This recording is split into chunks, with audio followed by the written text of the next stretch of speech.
S2 beauty and kitchen টিপসে আপনাদের সবাইকে স্বাগত। আজ আমি একেবারে একটা নতুন লিচুর শরবত, এই লিচুর শরবত আপনারা বাড়িতে সহজে কি করে খুব কম সময়ে তাড়াতাড়ি বানাবেন। এই লিচুর শরবত দুর্দান্ত স্বাদের। এই লিচুর শরবত কি করে বানাবেন চলুন তাহলে দেখে নেওয়া যাক এই লিচুর শরবত রেসিপি। লিচুর শরবতের জন্যে আমি লিচু নিয়েছি। এবারে লিচুগুলো এইভাবে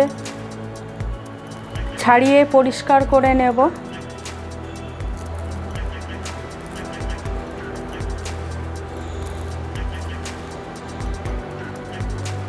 এই দেখুন, আর এখানে 1 থেকে 2 দিনের বেশি হয়ে গেলে লিচু একটু পোকা, এখানটা পোকা ধরে, পোকা লেগে যায়, সেইটা একটু দেখে বেছে পরিষ্কার করে নেবেন। লিচু এত সুস্বাদু আর শৌখিন ফল যে 2 দিন পরেই ঘরে রাখলে 2 দিন পরেই এই মুখের কাছে এখানটা পোকা লেগে যায়। এইভাবে পরিষ্কার করে ছাড়িয়ে নেবেন লিচু আপনারা। লিচুর শরবত ভীষণ টেস্টি হয়, আপনারা একবার অন্তত বাড়িতে বানাবেন।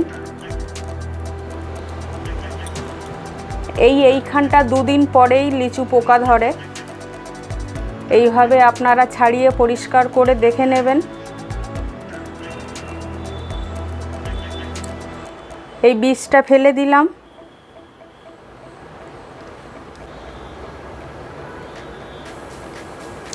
এইভাবে আমি প্রতিটি লিচু পরিষ্কার করে বীজ ফেলে দিয়ে নেব। আমি অল্প কিছু লিচু রেখেছি আর এই লিচুগুলো এইভাবে ছাড়িয়ে নিয়েছি। আমি পরিষ্কার করে এভাবে খোসা সহ বীজ সহ ছাড়িয়ে নিয়েছি। এবারে আমি একটা মিক্সার গ্রাইন্ডারে দিয়ে দেবো, একটু পেস্ট করে নেব।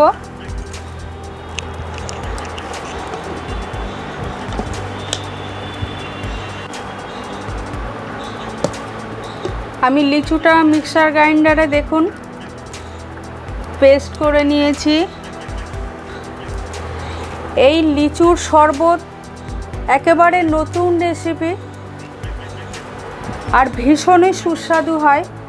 আমি 2টো গ্লাস নিয়েছি, গ্লাসে দিয়ে দেব।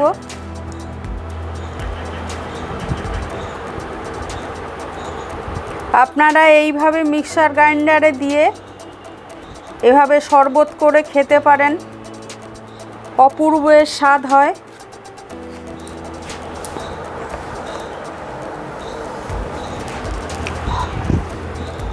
আর একটা কাপে দিয়ে দেব। আপনাদের বলে রাখি, আমি কোনো জল ব্যবহার করিনি। আপনারা মিক্সার গ্রাইন্ডারে যখন দেবেন কোনো জল দেবেন না, এমনি এরকম লিকুইড মতো হয়ে যাবে। আমার 2 গ্লাস আর 1 কাপ হয়েছে। লিচু যথেষ্ট মিষ্টি, তবুও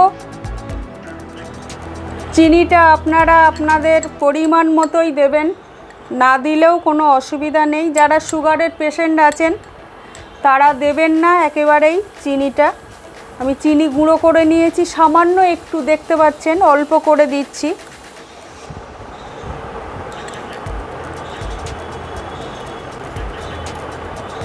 সামান্য একটু করে বিট লবণ দিচ্ছি। এই বিট লবণটা দিলে এই শরবতে স্বাদটা খুব ভালো হয়।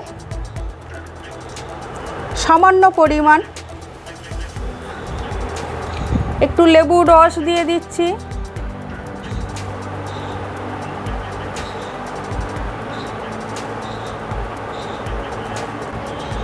আপনাদের এই লিচুর শরবত, এই নতুন রেসিপিটা যদি আপনাদের ভালো লাগে একটা লাইক কমেন্ট করবেন। আর যারা নতুন আছেন তাদের কাছে অনুরোধ রইল আপনারা আমার চ্যানেলটা সাবস্ক্রাইব করে দেবেন, একান্ত অনুরোধ রইল।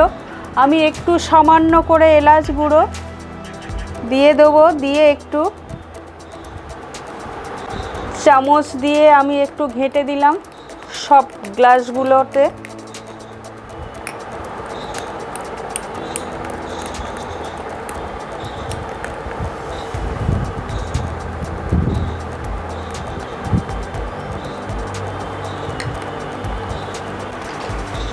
আমি গার্নিশিংয়ের জন্য আইস কিউব দিয়ে দেব,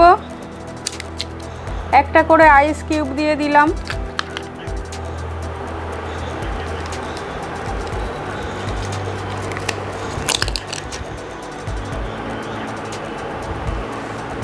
আর একটু করে ওপরে এলাচ গুঁড়ো ছড়িয়ে দেব, দেখতে সুন্দর লাগবে।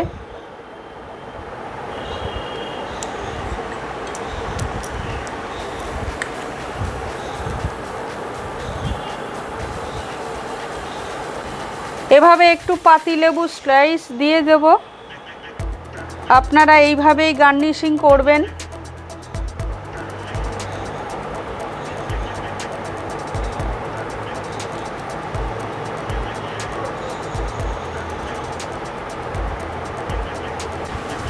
দেখুন আমার লিচুর শরবতটা রেডি হয়ে গেছে। আমি আপনাদের কাছে আবারও নতুন কোনো একটা রেসিপি নিয়ে আপনাদের কাছে আসব।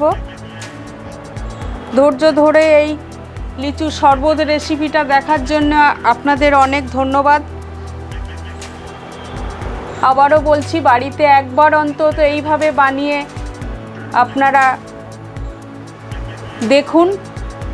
খুবই সুস্বাদু এই লিচুর শরবত, একেবারে নতুন রেসিপি।